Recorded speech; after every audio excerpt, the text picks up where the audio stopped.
ზოოტოპია 2. გამარჯობათ, მე გახლავართ კოსტა, თქვენი მყოფებით მაისკრინის არხზე, ჩემ არხზე მე განვიხილავ ფილმებსა და სერიალებს, ამიტომ თუ გიყვართ ფილმები და სერიალები, აუცილებლად გამომიწერეთ, დაალაიქეთ, დააშერეთ და ასე შემდეგ. მე კი გადავალ მულტფილმის მიმოხილვაზე.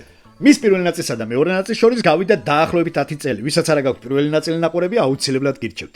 ჟანრი არის საოჯახო სათავგადასავლო კომედია, სიუჟეტი მოკლედ რომ მოგითხრათ, ესე იგი, ჩვენი მელაკო და ნიკა და კურდღელი ჯუდი შეუდგებიან ახალი შეთქმულების გახსნას.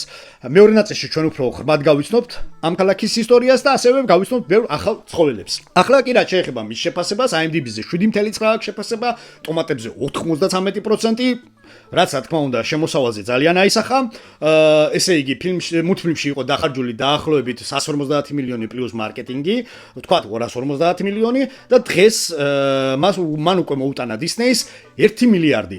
ჯერ კიდევ კინოთეატრებიდან არ არის მოხსნილი და ის ალბათ დეკემბრის ბოლომდე აუცილებლად იტრიალებს კინოთეატრებში. მე კი გემშვიდობები, დიდი მადლობა რომ მიყურეთ, დიდი მადლობა თუ გამომიწერეთ, დაალაიქეთ, დააშიარეთ და ვინც უკვე გამომიწერა. მომავალ შეხვედრამდე.